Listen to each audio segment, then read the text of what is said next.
da Internet Sul, principalmente num tema tão apaixonante como proteção de dados pessoais. Nós temos painelistas renomados e que têm muito entendimento a respeito dessa, que é uma matéria tão importante hoje no dia a dia do provedor.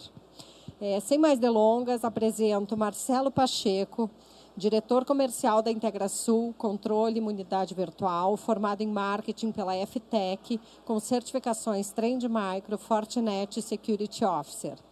Doutora Lisandra Stefanou, advogada, mestre em Direito, pós-graduada em Direito Processual, Civil e Direito Cooperativo. Paulo Oliveira, pós-graduado em Gestão de Segurança da Informação, professor e especialista em privacidade de dados. É de conhecimento geral que há alguns anos o mercado se formatou, o mercado se desenhou, tendo dados como um de seus ativos, como uma forma de monetização dos negócios. No início da internet comercial, quando nós tínhamos ofertas de serviços pela internet, muitas vezes a gente tinha a ideia de que esses serviços eram gratuitos. Na verdade, isso nunca aconteceu. O que houve foi uma nova modelagem que considerava o dado como um valor negociável. O mercado se autorregulou e teve bastante liberdade por bastante tempo, até que foi chegado o momento de regular, porque excessos começaram a acontecer, muitas notícias de vazamentos de dados acompanhados por todos, o escândalo Snowden, ex-funcionário da CIA, que revelou que o governo americano tinha acesso a informações e dados pessoais de cidadãos que eram coletados em plataformas como Facebook, como Google, como Amazon, o vazamento de dados da CIA, o próprio Cambridge Analytica, essa semana teve mais um movimento, fala-se aí uma multa de 5 bilhões de dólares para o Facebook. Então, assim, esse cenário todo começou a se modificar, mas é importante que se diga, dentro de um sistema jurídico de proteção, pelo menos de forma genérica, já existente. Porque não é de hoje que se tem a proteção de privacidade de dados, não é de hoje que dados pessoais são protegidos pelo sistema. Ocorre que houve uma mudança, a internet trouxe uma mudança de mercado muito significativa e com características de volume e escala muito importantes. Assim, o direito, mais uma vez, precisa correr e correr a passos largos para poder dar o mínimo de estrutura para que esses negócios sigam se desenvolvendo, mas de forma regulada. Bom, eu não vou tomar muito tempo de vocês aqui, vamos passar a nossa conversa aqui com os nossos painelistas, que tem muito a dizer, muito a informar. Doutora Lisandra, a minha primeira pergunta é dirigida à doutora.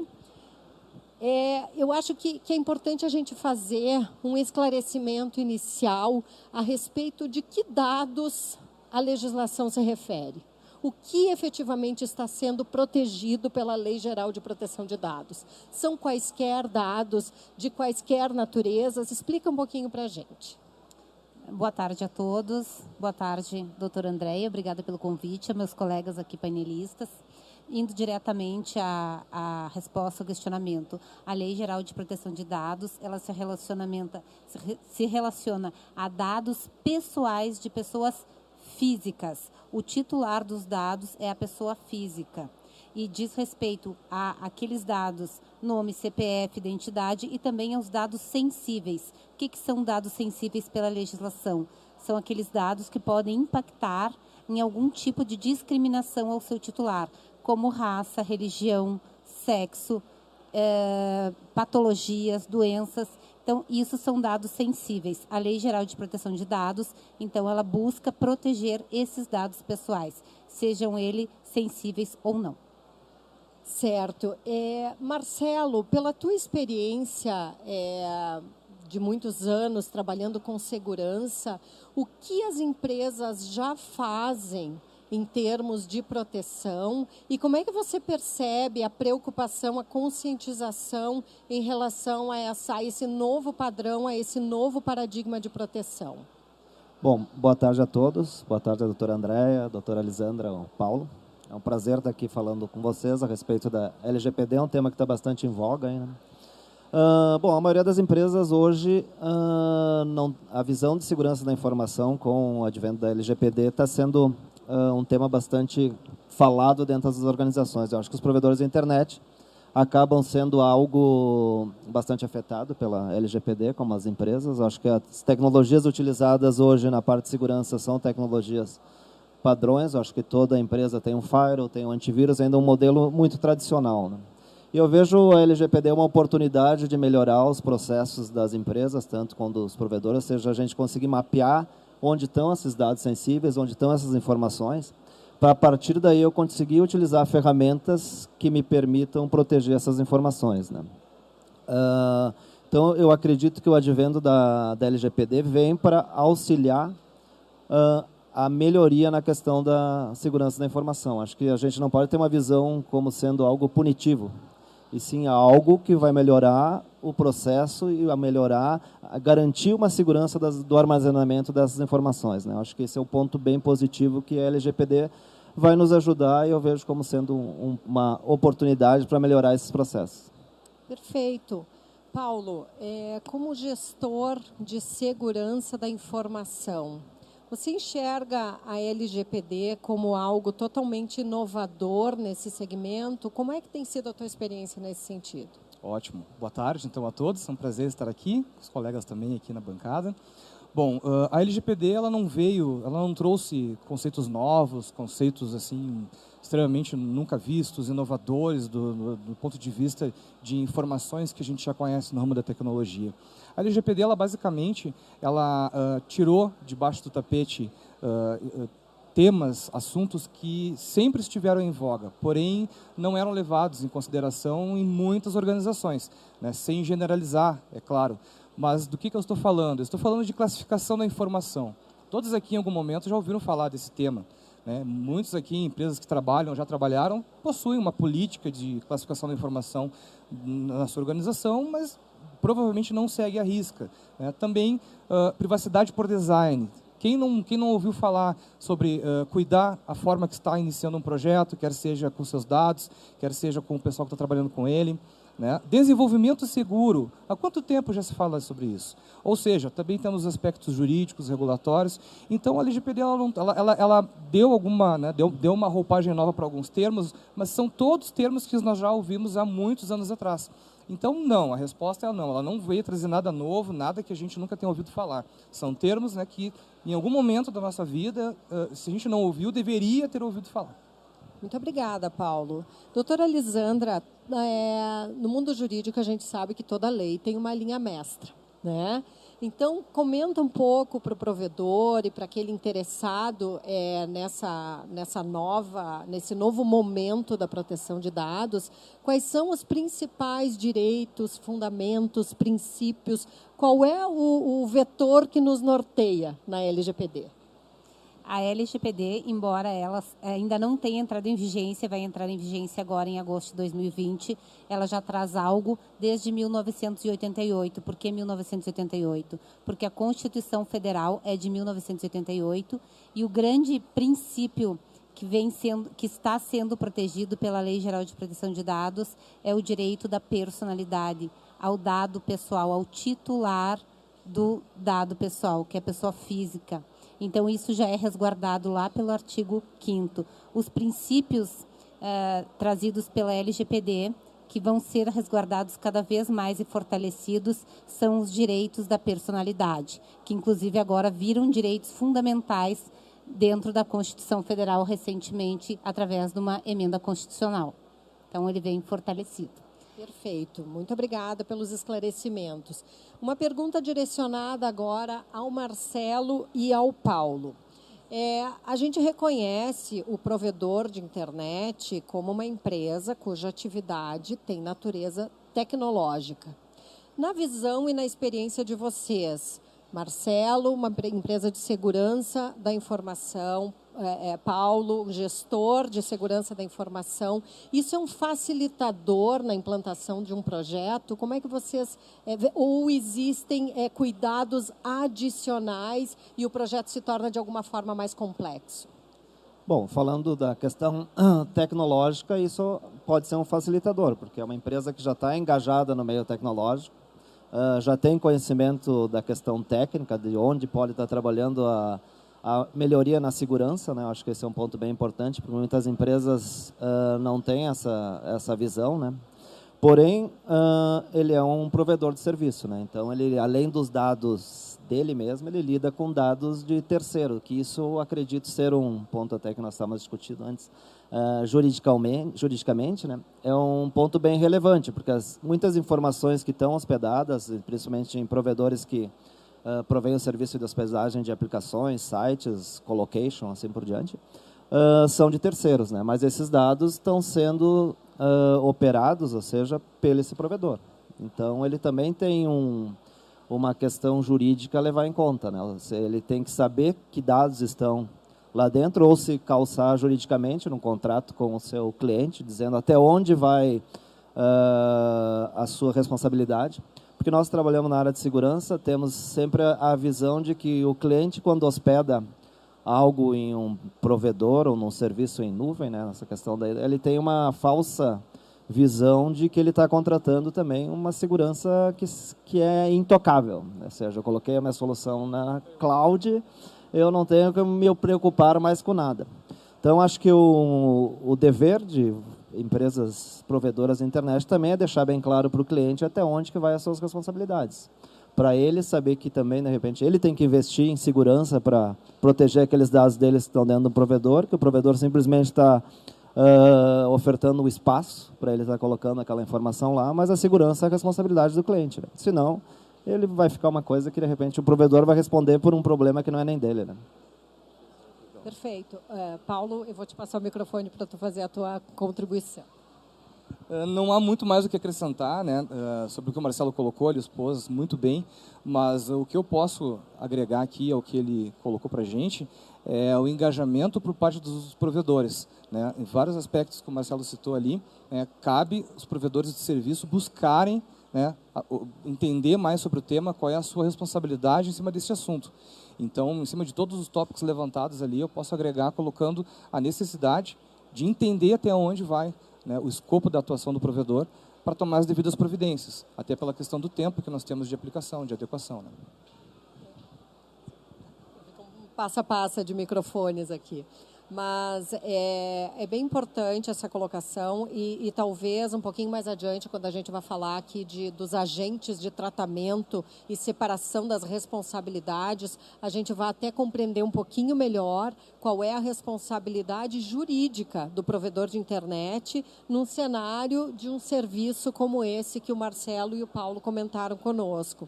Agora eu gostaria de tratar um pouquinho a respeito de dois aspectos que no Marco Civil da Internet suscitavam muitas dúvidas do que efetivamente aquela legislação queria dizer com compartilhamento e tratamento de dados. Qual era o conceito que definia essas duas ações e quais eram os limites? Isso no Marco Civil sempre ficou muito vago. Nós tínhamos algumas ideias de a coleta, o uso, mas que tipo de uso? Depois veio o decreto, esclareceu um pouquinho, mas ainda o decreto do Marco Civil teve um viés também bastante tecnológico. Então, a minha pergunta eu gosto de iniciar com o jurídico, porque o jurídico dá ali o teor e aí depois a gente consegue explorar um pouquinho melhor em cima do conceito jurídico. Doutora Lisandra, fala um pouquinho para a gente de tratamento e compartilhamento de dados pessoais. Como é que a LGPD está se comportando em relação a esses dois temas? O tema principal da LGPD é o tratamento de dados, que engloba o compartilhamento dos dados. Então, o tratamento de dados, ele é feito toda a coleta, armazenação, higienização, transferência, compartilhamento, término. Desde o início, todo o fluxo dos dados que passa, seja num provedor, seja em qualquer empresa, isso é o tratamento de dados. E a LGPD, ela faz referência, sim, ao Marco Civil da Internet, exigindo que seja buscado o consentimento do titular desses dados para que esses dados sejam tratados. Então, o compartilhamento faz parte do tratamento de dados, que inicia lá com a coleta e termina lá com o encerramento, com o descarte, com o término dos dados. Então, se pode dizer que essa legislação ela veio muito mais clara, muito mais detalhada, com definições muito mais precisas. Isso, especificando aquilo que trazia e que traz, melhor dizendo, o Marco Civil,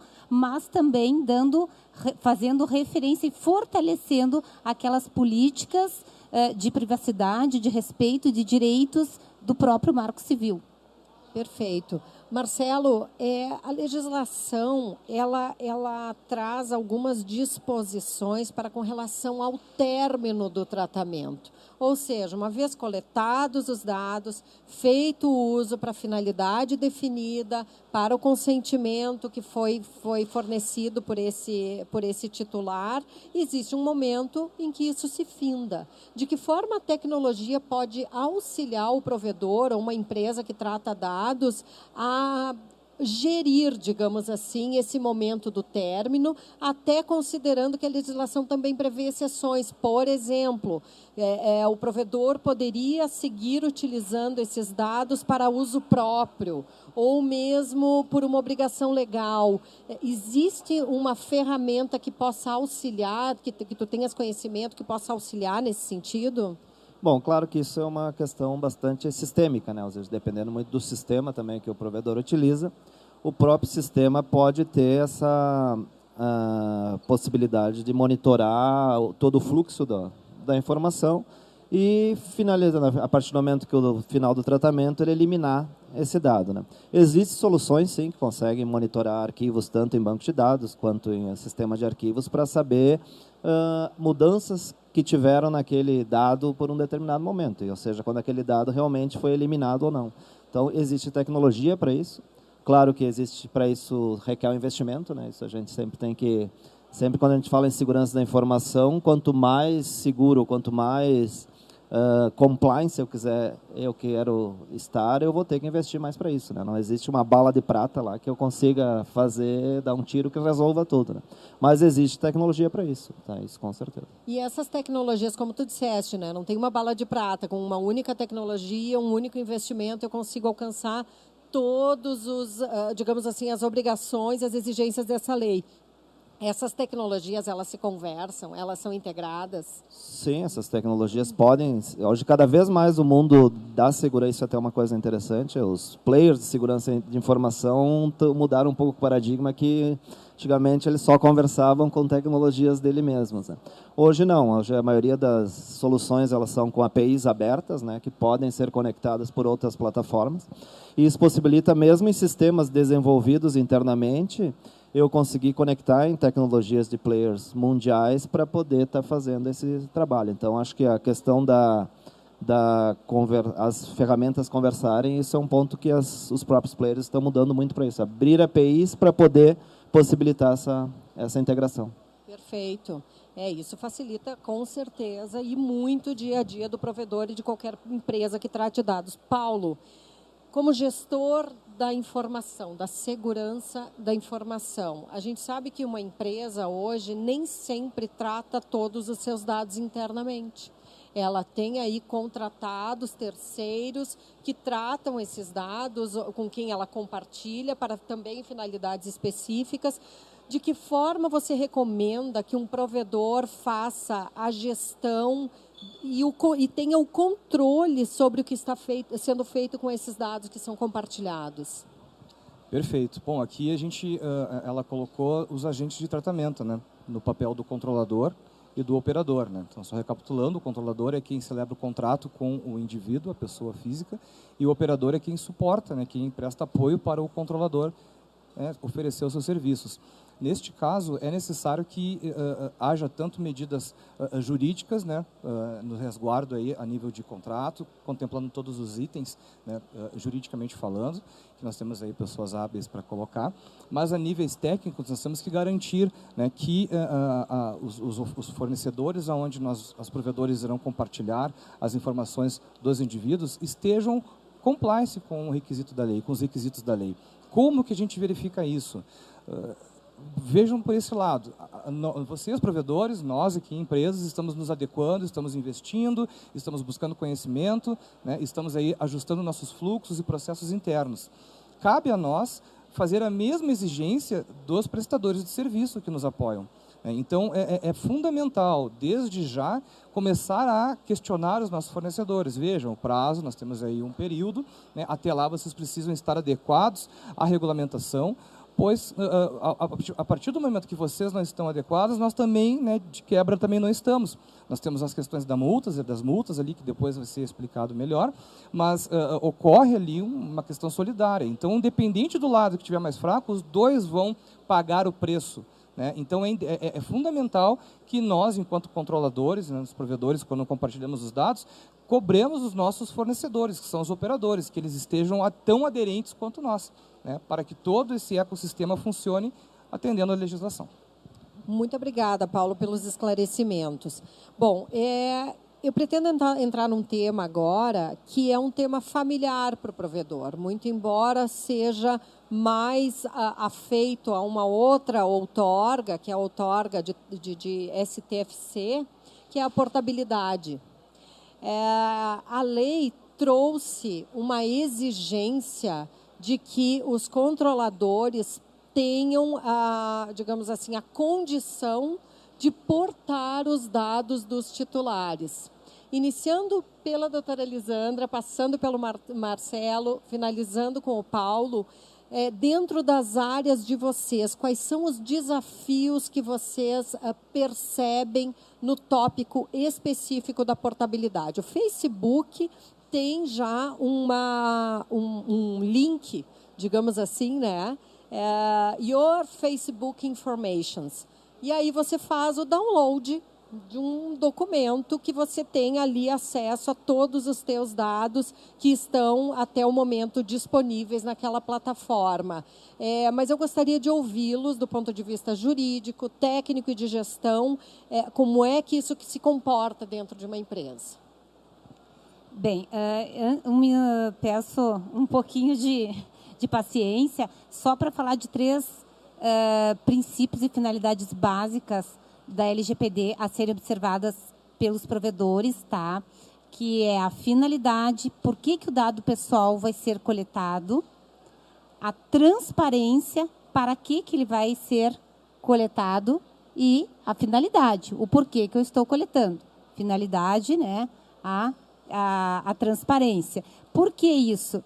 Porque isso vai implicar, obviamente, na portabilidade. Por que eu estou fornecendo esses dados? Para que eu estou fornecendo esses dados?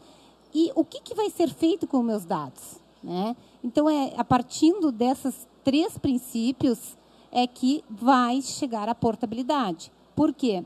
Porque a LGPD ela não traz, ou melhor, ela aborda a portabilidade como um direito do titular.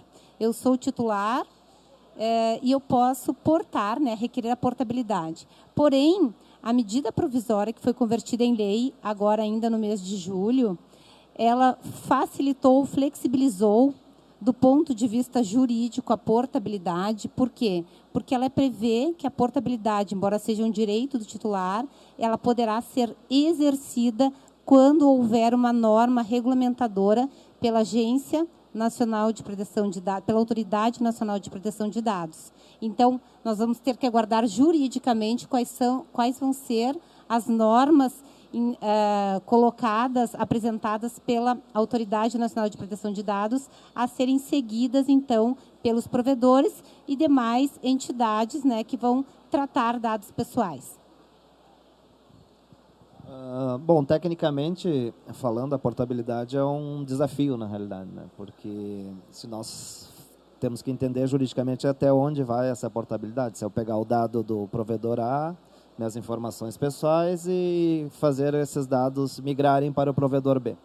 Quem é da área técnica, acho que a maioria das pessoas que trabalham em provedores tem essa noção, pode ser que o provedor A utilize uma base de dados X, e o provedor B uma base de dados Y, que não conversam ou tecnicamente não podem ser compatíveis, né? Então, esse é um desafio. Porém, se a portabilidade for simplesmente exportar os dados, entregar um pendrive, um arquivo com as informações, é uma coisa bem mais simples, né? Então, acho que a partir do momento que a agência reguladora tiver a ação, ela deve definir algumas regras ou até algum padrão. Daqui a pouco vai ter um padrão de arquivos XML lá que eu exporto, que o outro vai ter que ler aquele mesmo padrão, como é um site da Receita ou alguma coisa assim, né? Mas, tecnicamente, é um desafio a ser alcançado aí, como exportar esses dados.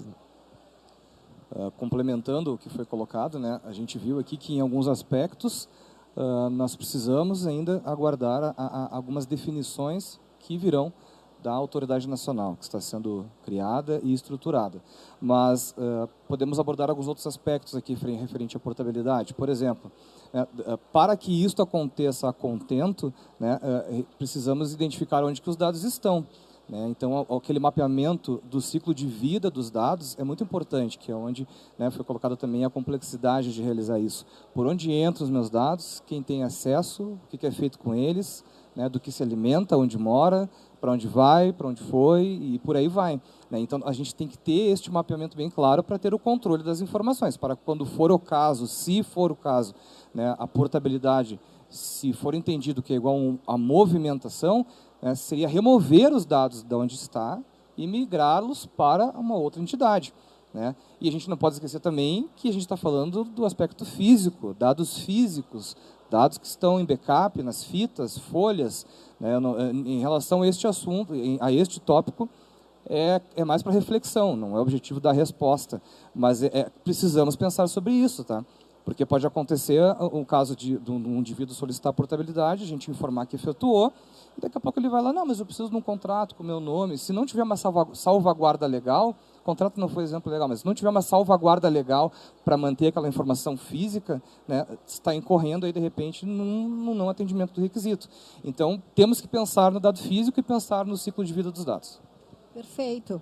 Se eu os compreendi, e foram excelentes as colocações, é um pouco precoce ainda a gente dizer de que forma vai fazer a portabilidade de dados e o que se vai prever juridicamente a respeito de portabilidade de dados. Fica um pouco no momento da criatividade de cada empresa, criar já alguns mecanismos, nem que sejam os mais simples, como esse mesmo do Facebook. Bom, aqui tem um link que disponibiliza os teus dados. Não é exatamente portabilidade, que é portar de um lugar para outro lugar, mas é um início. Né? Me permite só uma observação? Claro. Desculpa.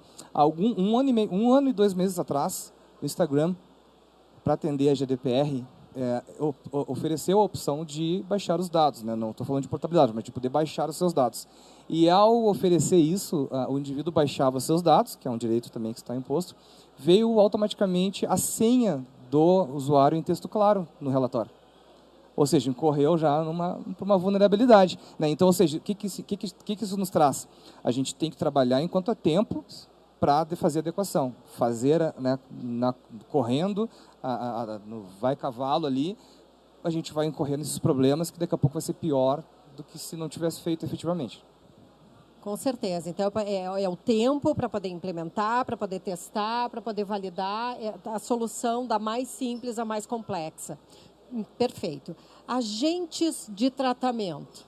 Acho que nós chegamos assim num ponto crucial da Lei Geral de Proteção de Dados, porque o provedor ou qualquer empresa que trate dados deseja saber quem eu sou nesse cenário e quais são as minhas responsabilidades. Doutora Lisandra, do ponto de vista jurídico, quem são esses responsáveis e quem são os agentes?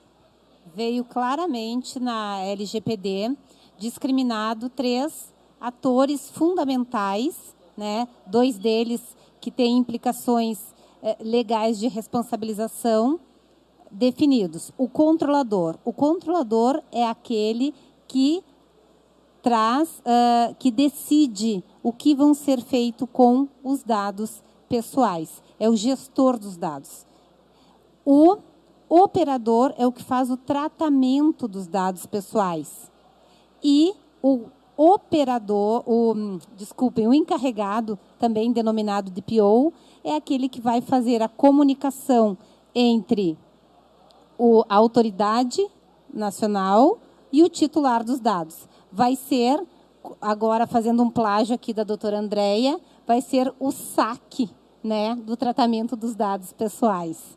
Então, essas 3 figuras, mas agentes de tratamento pela lei é o controlador, o que tem a gestão, e o operador, o que trata.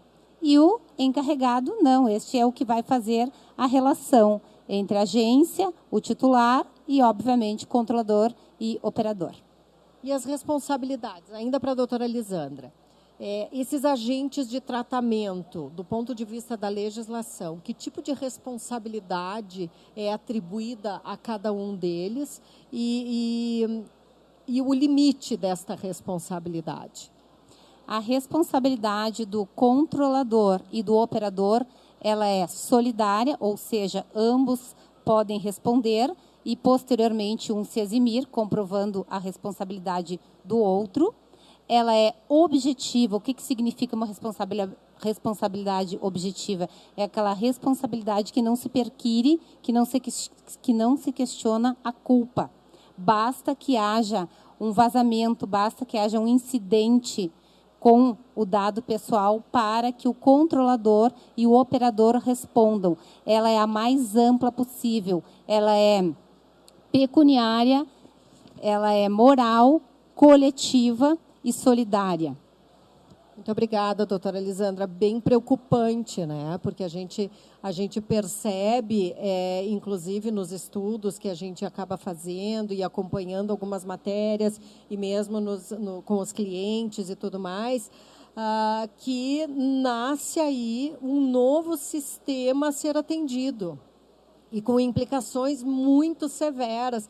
Nós até temos ficado bastante impressionadas com a atuação dos ministérios públicos, Brasil afora, acionando empresas por quebra de sigilo e quebra de proteção de dados pessoais, já penalizando, já sancionando, já exigindo e recomendando adequações, e a gente fala aqui de empresas que tiveram quebras aí e violações bem severas de proteção de dados pessoais, como Uber, Netshoes. Doutora Lisandra, fala um pouquinho desses casos para a gente, esclarece o quanto hoje, antes mesmo da LGPD entrar em vigor, as empresas já estão sujeitas aí a processos e penalizações. Bom, na verdade, a pergunta lá inicial que a doutora André tinha mencionado, justamente qual é o direito resguardado, são os direitos da personalidade. Então, como já existe legislação, não só a Constituição Federal, mas o Código Civil, o Marco Civil da Internet, com a Defesa do Consumidor, são várias legislações transversais que se ligam. Então, elas já dão a base legal para a atuação dos órgãos e entidades de proteção dos titulares dos dados pessoais. Atualmente, nós temos, não se tem ainda aqui especificamente no estado do Rio Grande do Sul, mas nós vemos no Distrito Federal, no Rio de Janeiro, São Paulo, o Ministério Público Federal com setores especializados em tratamento de dados pessoais, em proteção de tratamento de dados pessoais. Recentemente, esses casos da Netshoes, da Uber, foram autuações pelo Ministério Público Federal, nos quais houve penalizações pelo tratamento, pelo uso indevido de dados pessoais. Inclusive, o próprio Mercado Livre também foi autuado porque existia lá alguém, né, um prestador, um vendedor que tinha lista de dados pessoais, onde tinha o nome, o CPF, o endereço, o nome da mãe, e vendia R$250. Então, isso teve uma intervenção do Ministério Público Federal para a retirada, né, do Mercado Livre desse tipo de comercialização. Então, não é a LGPD que vai trazer sanções ou penalizações. Como o dado pessoal é um direito da personalidade, ele está protegido por diversas legislações e é uma obrigação do próprio Ministério Público tratar desses temas também. Então, essas autuações, essa fiscalização, essa proteção, melhor dizendo, dos dados pessoais, ela já está em vigência, ela não está aguardando a LGPD. A LGPD vai ser algo a mais que vem no sentido do quê? De penalizar o provedor ou qualquer empresa que trata com os dados, não. Vem no sentido de valorizar aquelas empresas que têm o respeito pelo titular dos dados, pela forma correta, adequada de tratar esses dados. Perfeito. Marcelo e Paulo, cada um na sua experiência.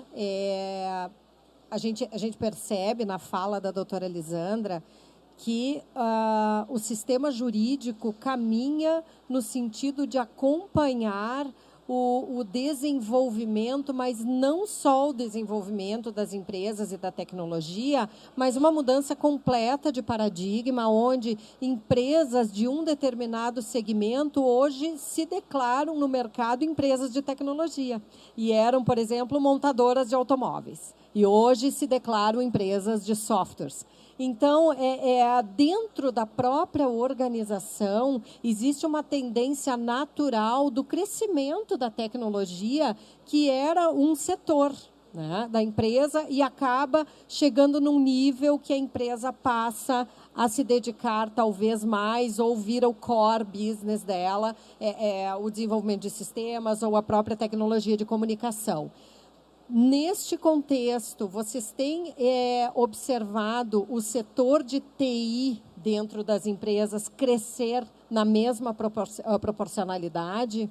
Ou continua sendo um setor, digamos assim, um pouco isolado e cuidando de questões específicas do seu dia a dia? Ou ele cresceu e foi para o estratégico também, como uma decorrência natural dessa modificação do mercado?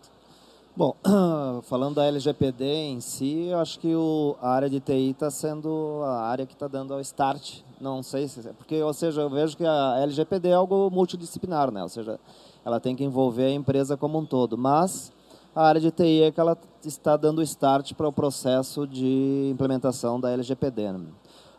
Eu vejo na minha área especificamente, que é a segurança da informação, cada vez mais esse tema está chegando no core business da empresa, tá? Até por questões de compliance, questões, a própria LGPD está ajudando muito sobre isso, né? E a área de TI ela acaba sendo um apoio para a gestão da empresa a tomar decisões ou adotar tecnologias que possam ajudar no negócio, ou seja, no business da empresa, né? Então, acho que cada vez mais a TI está se envolvendo no core total da empresa, isso sim. E a LGPD está ajudando muito nisso, né? Perfeito. E hoje, estar compliance com a LGPD significa um diferencial competitivo. E a TI vem junto. Com certeza. E, além de um diferencial competitivo, uma necessidade de mercado. Ou seja, de repente, empresas que não adotarem, ou seja, não estiverem compliance com a LGPD, elas correm o risco de desaparecer do mercado, né? Muito bem, é bem por aí mesmo. Um detalhe que a gente não pode também deixar de citar aqui apesar da gente verificar esse movimento, né, do crescimento da área de TI e envolvimento dela, eu também sou da área de segurança da informação, mas ainda, tá, e acredito que quem trabalha com tecnologia, a maioria pode concordar comigo, ainda ela é vista como um mal necessário, né? Ela ainda é vista como uma despesa, né? Principalmente profissionais aí da área de segurança. Geralmente, o que eu falei no início, lá o exemplo, né? A LGPD ela trouxe assuntos, né? Trouxe temas e tópicos, em sua maioria, já muito falado há muito tempo. Isso estava embaixo do tapete, né? Então, ou seja, os investimentos na área de segurança era só quando acontecia um vazamento, quando tinha algo muito grave. Senão, era priorizado uma outra área, né? E a LGPD ela veio justamente para que esses assuntos voltassem à tona, né? Assuntos que já deveriam estar organicamente, né, no dia a dia das empresas há muito tempo, né, mais ou menos todos de uma vez só. E isso causa um pouco de susto, de choque, né? Então, a LGPD está sendo aí um motor, né, que está fazendo com que se olhe para a área de segurança e TI. Mas, independente de nomenclatura, pessoal, o que importa aqui é o negócio. Tá? Então, a gente vê cada vez mais profissionais misturando capacidades e aptidões, né? Então, eu já sou da segurança, já fui para auditoria, agora estou com governança, ou seja, a gente transita porque o que importa é o negócio, né? Então, a gente precisa unir forças, né? E a TI precisa deixar de ser vista como um mal necessário. É mal necessário, mas se não funciona uma pendrive, já é um horror, já cai tudo, né? Se o notebook não liga, já não sabe o que fazer. Então, não é um mal necessário, né? Ao mesmo tempo que a gente tem que saber priorizar, né? Não podemos chegar e sair pedindo tudo o que se quer. A gente tem que, a partir de uma análise de riscos para o negócio, é que a gente tem que solicitar o que tiver que ser implementado na empresa. Isso é importante. Nós participamos no ano passado de um grupo de estudos da GDPR e lá se colocava que uma empresa como Microsoft teria declarado no ano passado estar a 60% de compliance com a GDPR. Então, assim, a gente percebe que é um projeto longo. Ele exige a movimentação e o engajamento de todos os setores e alguém tocando o bumbo, né? Cuidando desse projeto e cuidando de prazos para que ele efetivamente aconteça dentro da organização. E, claro, quanto maior a empresa, maior o volume, maior a escala, em tese, né, pelo menos, mas também lembrando que a LGPD, muito inspirada no GDPR, ela não tem somente os seus olhos voltados para o mundo digital, como vocês já disseram, mas também para o mundo físico offline. Todo o mercado de tecnologia da informação e comunicação, digamos assim, se alimenta e se relaciona mundialmente, internacionalmente. Então, terminologias como privacy by default, privacy by design, foram absorvidas pela nossa legislação de forma bastante natural. E eu gostaria de ouvir de vocês três, Marcelo, do ponto de vista técnico, Paulo, da gestão, doutora Lisandra, juridicamente, o que significa privacy by design? O que é este desenho de privacidade que precisa ser atendido pelas empresas e aqui especificamente pelos provedores? A primeira coisa é fazer o dever de casa, né? E o dever de casa aqui significa saber que tipo de dados eu tenho, quais são os dados que eu já coletei e aonde eles estão, em que local eles estão. Isso é necessário, porque como é que eu vou passar se o direito da informação, da transparência, do titular, ele pode ser exigido, como é que eu vou passar essa informação se eu nem sei onde está? Então, a primeira coisa quando se fala não é pensar em LGPD tanto de dentro para fora, quanto eu vou gastar, o que eu tenho que fazer, quem eu tenho que contratar. Mas o primeiro ponto a ser feito, a ser realizado, é justamente esse: verificar quais os dados, a qualidade dos dados, classificá-los, o que são dados sensíveis, o que não são, onde eles estão e, principalmente, quem é que pode, quem é que trata desses dados, quem é que tem acesso desses dados. Aí nós falávamos um pouco antes da palestra, né? É aquela pessoa que carrega o lixo do papel que eu jogo fora, que eu tenho uma informação ali muito importante a respeito da empresa.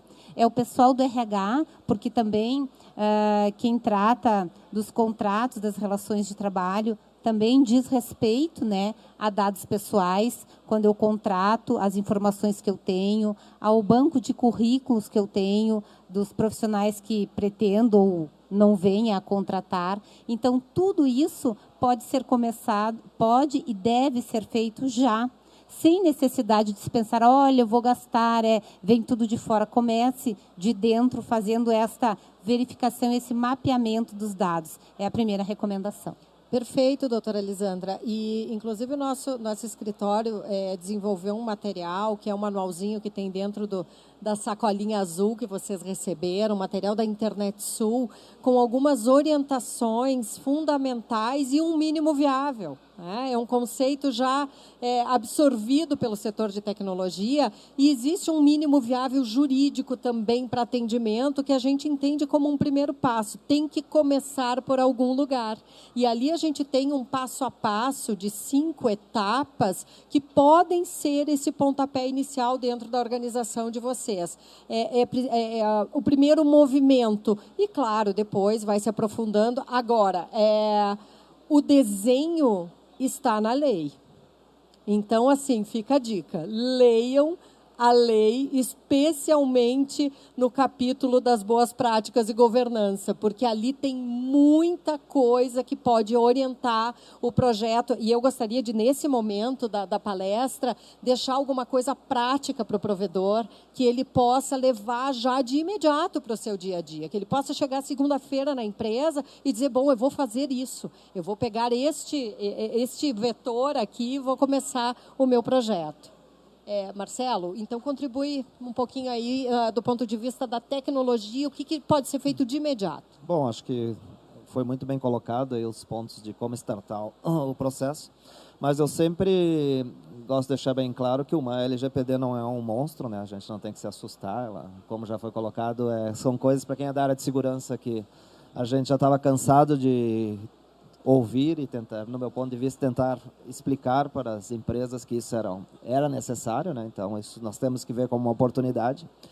Um ponto importante é também mudar um pouco o pensamento eu sempre coloco nas palestras a questão do acumulador de lixo, né? Ou seja, as empresas, elas estão lá captando dados, não tem uma finalidade, mas vamos acumulando dados, vamos criando um banco de dados aqui, um banco de dados lá, uma máquina virtual aqui, sobe outra lá, e os dados vão se replicando, parece aqueles gremlins, né? Tu joga água e quando tu tem dado para tudo que é lado. Então, o primeiro ponto realmente é saber onde é que estão essas informações, definir a finalidade que eu vou ter, se realmente eu preciso daquele dado. Acho que com a LGPD, como seja o tratamento do dado, quanto mais rápido eu tratar esse dado, utilizar essa informação e eu descartar esse dado, eu vou estar correndo menos risco, né? Então, hoje a gente tem muito o costume de vamos guardando. Não, vamos mapear o fluxo do dado dentro da empresa e tratar da forma mais rápida possível. Acho que a dica vem por aí, ou seja, mudar o pensamento, mapear as informações e, a partir daí, de saber realmente onde é que tu vai poder aplicar técnicas para melhorar a segurança da informação, né? Mas tudo que está escrito lá na lei não é novidade, não foi uma coisa que criaram agora, não é. Para quem está no mercado de TI aí já sabe que isso há muito tempo já deveria ser aplicado, né? Só que, infelizmente, no nosso país, as coisas têm que ser meio na marra, né? Tem que ter uma lei para dizer que eu tenho que fazer aquilo. Tipo, nós estávamos comentando do motorista que não pode beber, mas não deveria dirigir. Nós já sabíamos isso há tempo, tem que ter uma lei para dizer que eu não podia beber e dirigir, né? Então, a LGPD é mais ou menos isso, né? Só complementar aqui, então, as informações iniciais do Marcelo, para referir o que é importante trazido na LGPD, que é a minimização dos dados. O que o provedor também pode fazer? Coletar somente o mínimo necessário. Eu não preciso perguntar várias informações, vários dados da pessoa, né, que não são necessários, que eu não vou ter nenhuma finalidade. Por isso, dos princípios da finalidade, para que eu quero esses dados? Então, a minimização ela é muito importante. Por quê? Porque ela acaba justamente evitando que se tenha que tratar um dado, cuidar de um dado, ou responder por um dado que eu não vou precisar dele para nada. Perfeito, doutora Elisandra. Isso vai muito ao encontro do que o Marcelo comentou, de mudança de mentalidade, porque a gente vem de uma mentalidade de que, opa, dado vale dinheiro. Esta mentalidade fez com que as empresas, na sua maioria, coletassem uma infinidade de dados para quê? Sei lá, quem sabe um dia eu uso, quem sabe um dia pode valer alguma coisa. E isso é uma aberração do ponto de vista da LGPD e hoje pode trazer graves responsabilizações e sanções para as empresas. Então, né, muita coisa foi falada de qualidade, né? Então a gente tem que escolher bem as palavras para não ser redundante. Mas eu quero retornar ao princípio do Privacy by Design, né? É pensar em privacidade desde o início do projeto. Estou tomando um café no bar, no meio do expediente com meu colega, tivemos uma ideia legal, interessante, vamos rapidamente anotar aqui na folha do papel do pão, porque vai dar dinheiro, vamos amadurecê-la depois. Amanhã a gente começa a conversar com o gestor e essa ideia que começou no papel de pão se torna um projeto que vai ser muito legal para a empresa. Mas ali a gente tem que começar, vamos escrever a ideia aqui no papel de pão. Mas quem é que está tocando privacidade aqui na empresa? Vamos falar com o pessoal no comecinho, para que esse projeto, que tem tudo para dar certo, dê tudo certo com privacidade. Porque senão vai ser um projeto maravilhoso, que tem tudo para dar certo, mas que vai ser barrado ali na frente. Porque quem cuida da privacidade da empresa não vai chancelar. entenderam? O DPO vai ter uma dessas atribuições, que é um outro momento, acho que a gente detalha, mas o Privacy by Design é isso. Estou pensando num projeto, jogando bola, no jantar, vendo um filme, já tenho que ver como eu vou aplicar privacidade de dados, nos dados pessoais e sensíveis neste projeto. Privacidade de dados é diferente de segurança da informação, tá, gente? A linha é muito tênue entre uma e outra, mas são assuntos distintos. Às vezes chega em mim assim, porque não pode colocar pendrive ali porque vai vazar dados. Não, isso aqui é assunto de segurança da informação, não é privacidade de dados. Pode vazar por ali os dados, né? Mas para corrigir esse problema, ele começa com a segurança, né? E finalizando, Privacy by Default, né, que a doutora colocou. Privacy by Default é a parte prática do by design. By design é pensei em privacidade. By default é controles que eu vou usar para aplicar a privacidade que eu pensei. Fala um controlezinho aí pra gente. Puxa tipo vida. Um só. Posso colocar, então. O projeto, antes de nascer, né, ele precisa passar por um fluxo de avaliação, onde ele pode... Um exemplo prático, então, né, que eu estou implementando em algumas empresas.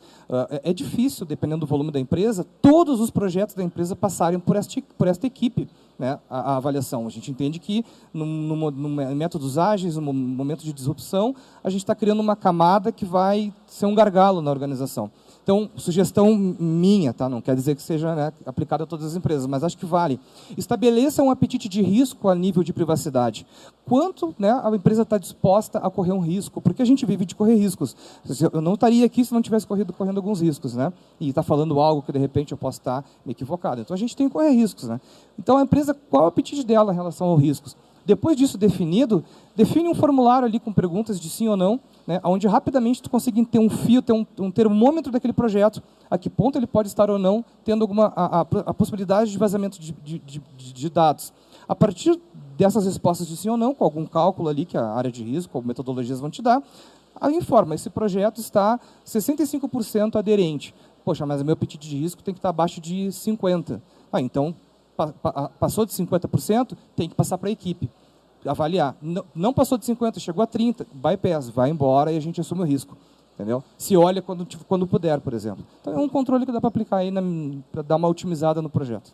Perfeito. O perfil da empresa, o tipo de dado que ela trata, o volume, a escalabilidade, todos são critérios que customizam um projeto e considerando também esse apetite de risco. Achei muito bacana essa colocação.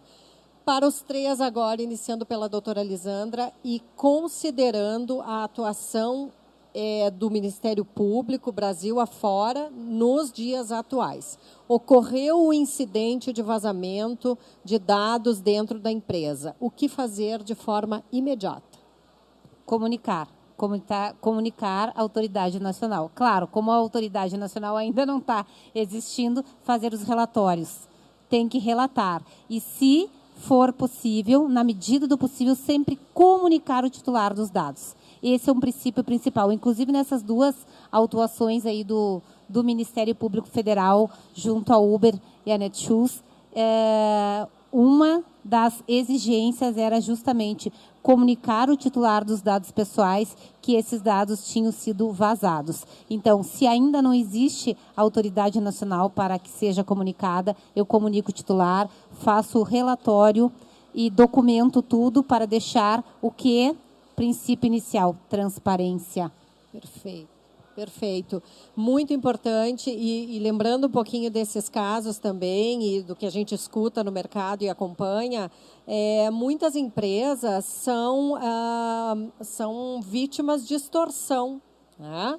Então, existe o hackeamento dos dados, o sequestro desses dados, e depois uma pedida pelos dados, pela destruição desses dados, ou até mesmo para que isso não vá a público.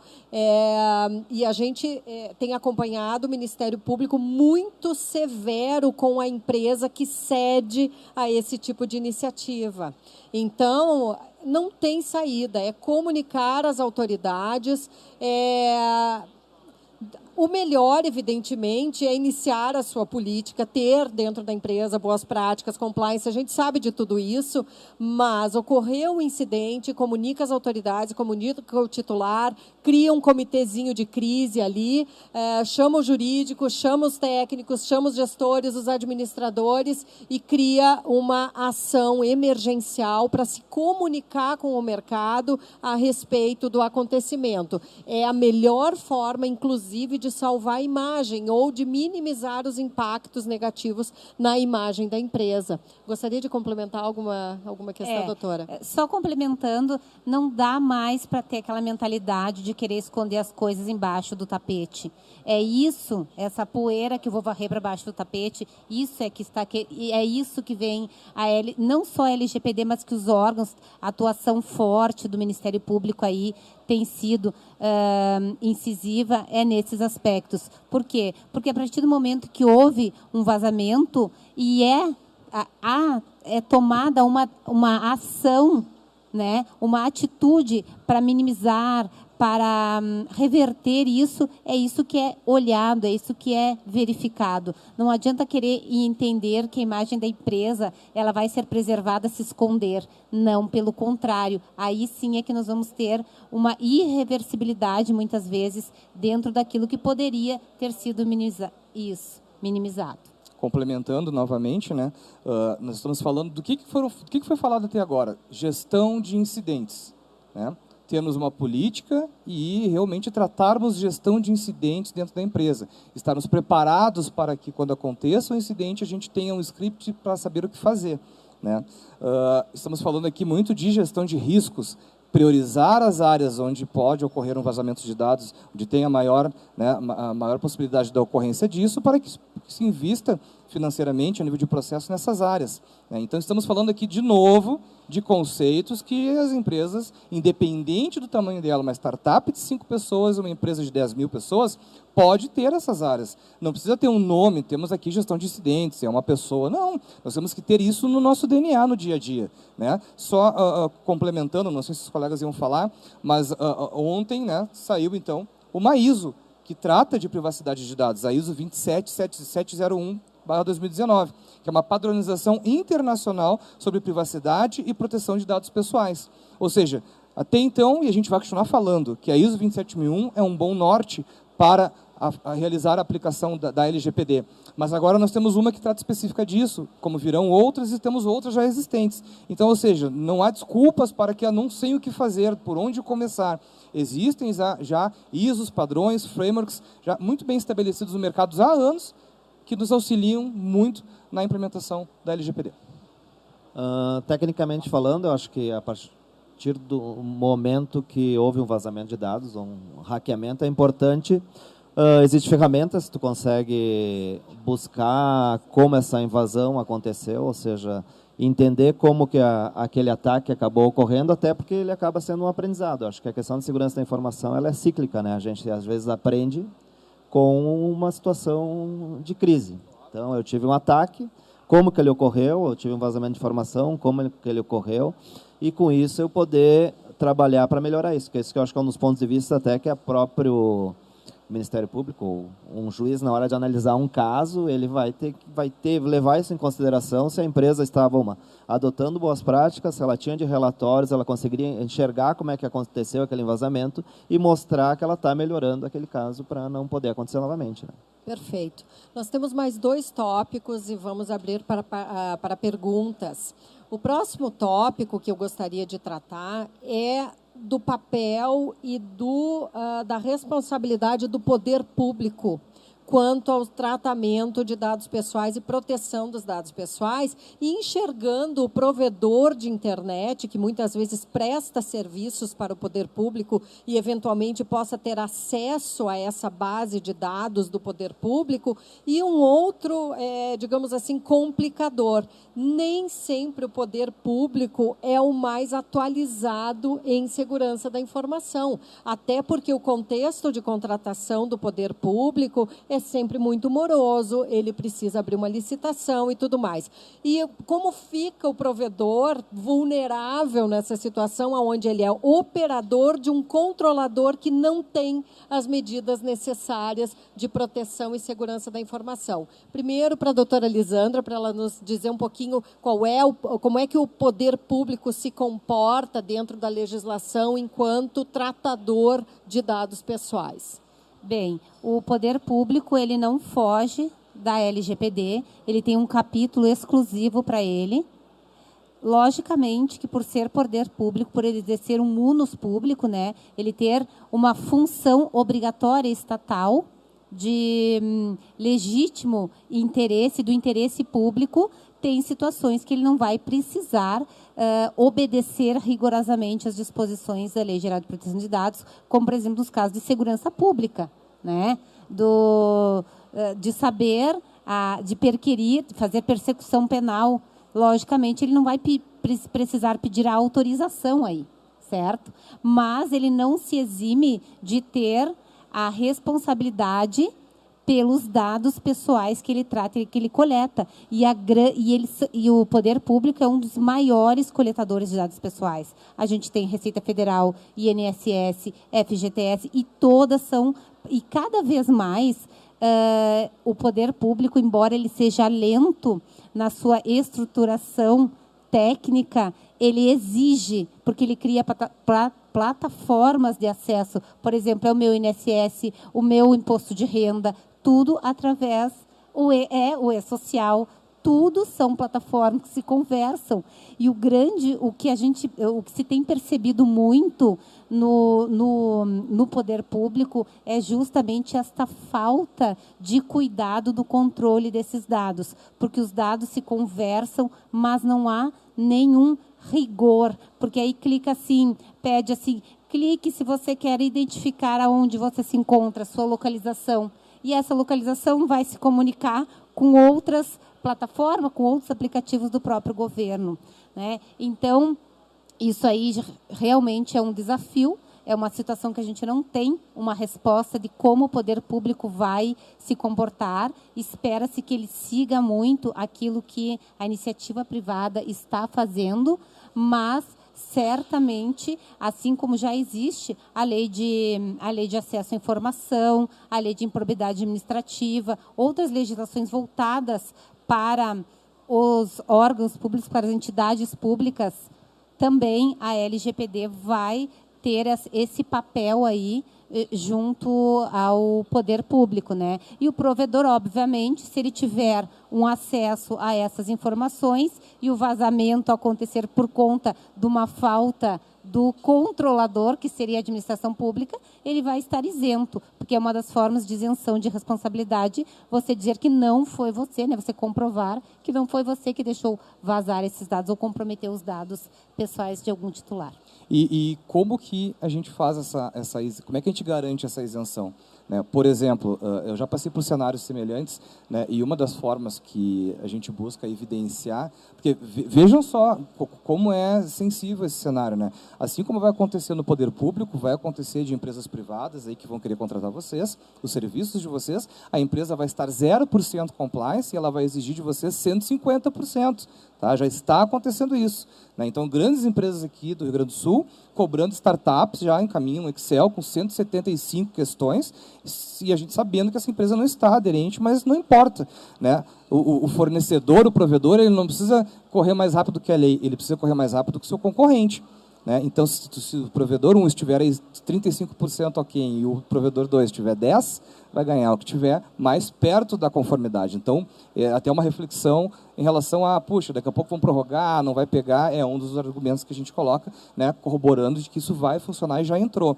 Mas a auditoria, né, é um item que nos ajuda a comprovar a isenção do provedor em relação a um vazamento. A gente vai ter que buscar uma salvaguarda, talvez até um pouco maior, né? A gente vai ter que esperar a jurisprudência acontecer para ver como é que isso vai acontecer. Mas uma forma que a gente lida hoje é, vamos fazer uma auditoria, contrata uma empresa, né, uma terceira, faz uma auditoria que ter uma camada de proteção a mais informando, não, essa empresa aqui ela realmente está atendendo os itens necessários. Está aqui uma comprovação por um ente externo, de uma auditoria, comprovando que ela está seguindo. Ou seja, mais um argumento, quando se acontecer um vazamento pelo poder público, que não, mas vocês também têm que entrar na jogada, multa solidária. Não, pera um pouquinho, eu busquei aqui um apoio através de uma auditoria externa, né, que nós estamos cuidando do nosso processo aqui à risca. Marcelo. Bom, partindo então para o final do nosso bate-papo aqui, eu confesso que saio muito enriquecida e muito grata aos meus painelistas, super competentes, nos trouxeram informações valiosíssimas. Já vou abrir para perguntas, mas um último aspecto que eu gostaria aqui de abordar com vocês. Dados pessoais até ontem eram moeda. Nós temos conhecimento que o mercado de provedores de internet passa por um momento muito rico em fusões e aquisições. Então, o dado pessoal, ele eventualmente é um ativo. De que forma os projetos de M&A olham para os dados pessoais dentro de uma organização? E o dado pessoal pode ser comercializado? Estas são as minhas perguntas finais para os meus painelistas. Doutora Elisandra. Bem sucintamente, dado não pode ser comercializado. Tá? Nós olharmos lá na LGPD, no que diz o que são tratamentos de dados, não existe comercialização. Mas, então, se ele é um ativo, o que eu vou fazer? Eu vou estabelecer regras, políticas de compartilhamento, formas, mecanismos com transparência, com boas práticas, para que esses dados, para que esse ativo ele possa sim se tornar um lucro. Qualquer empresa objetiva de provedor ou não provedor, enfim, objetiva ao lucro, isso não é crime. Não tem nenhuma ilegalidade nisso. O que é ilegal? É eu fazer o que a lei não me permite, ou de forma escondida ou inadequada. Então, a partir do momento que eu tenho ali um dado pessoal e eu quero transformar isso num valor, eu posso fazer, mas desde que desenhando isso, fazendo isso de uma maneira adequada. Não é eu pegar um banco de dados que eu tenho e dizer assim, olha, eu vou vender, me paga tanto. Isso, sim, não pode ser feito.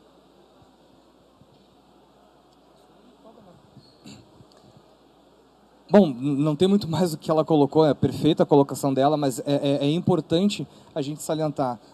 Na União Europeia, né, a partir do dia 25 de maio de 2018, muitas empresas, né, de marketing ativo, né, de telemarketing, encerraram as portas. Né? Por quê? Porque, ou não vou fazer juízo de valor, mas algumas também pensaram, não vai pegar, né? não vai ser bem assim, vão pegar só os peixes grandes. Né? Mas nós já temos provas de que isso vai pegar, isso vai acontecer. Né? Quem quiser pagar para ver, que pague e nos conte o que vai acontecer. Né? Mas essa comercialização indiscriminada, puxa, eu tenho, né, uma base de dados aqui, eu sou da empresa que vende carro, eu tenho um amigo meu da empresa que vende seguro, ou seja, não é concorrência. Né? Mas então eu vou pegar minha base de dados de 5.000 pessoas, eu vou dar para ele, porque ele é meu amigo, é 5.000 leads a mais, ele me dá dele e está ótimo. Isso não pode acontecer. Né? Empresas que vivem vendendo mailing também, não pode. Porque como é que tu vai conseguir o consentimento de uma pessoa? Você me consente que eu venda teus dados para 1 bilhão de pessoas, mas quem é? Se tu me disser quem são todas as pessoas que vão comprar, eu penso a respeito, não tenho como saber. Então, eu não vejo esse comércio funcionar. Né? Isso me permite só uma reflexão final. Né? O hoje já é legado. Né? Então, pensem bem nisso. Né? E quando vocês iniciarem o projeto de implementação da LGPD, o que estiver sendo feito naquele dia, o que está sendo feito agora, 17/8, já é legado, já é um assunto que vocês vão ter que tratar. Então, pensem com carinho em começar a ler, se informar, material não falta, gente boa não falta, busquem com qualidade que vocês vão encontrar. Muito obrigada, Paulo. E eu não posso deixar de aproveitar o teu gancho e pedir para a doutora Elisandra nos contextualizar um pouquinho o que o provedor faz com a base legada de assinantes. Bate na porta, manda uma cartinha, um por um, pedindo consentimento para o tratamento. O que faz com essa base legada? Felizmente, a nossa medida provisória convertida em lei aí minimizou esse problema da base legada, porque expressamente a LGPD diz que a base legada vai ser objeto de regulamentação pela autoridade nacional, porque, tendo em vista o grande volume e a existência de uma base legada já acumulada de anos, não vai incidir a lei diretamente. Mas, ali, aproveitando o que o Paulo disse, mas isso tudo vai ter que ser tratado, ainda que de forma vagarosa, paulatina, vai ser tratado. Então, comece a partir de hoje, se hoje é base legada, eu já vou começar a cuidar disso. Então, a LGPD vai se aplicar exatamente a partir daquela data. E a base legada vai ter normas a serem editadas pela autoridade nacional de como vai ser tratada. Mas vai ter que ser tratada, então já é bom ir pensando. Bom, eu gostaria então de abrir para perguntas. Enfim, se alguém tiver algum questionamento. Todos estão saindo daqui 100% capacitados para projetos de compliance à LGPD. Pessoal, muito obrigada. A matéria é um pouquinho densa. O objetivo do painel era fazer um passeio pela legislação, dos principais aspectos. Ficamos sempre à disposição pelos nossos contatos para esclarecimentos adicionais. E eu agradeço imensamente ao Paulo, doutora Lisandra. Desculpa, Carlos, nosso amigo lá de São Paulo, veio aqui nos prestigiar nos Pampas e nos agraciar com uma pergunta. Vamos lá.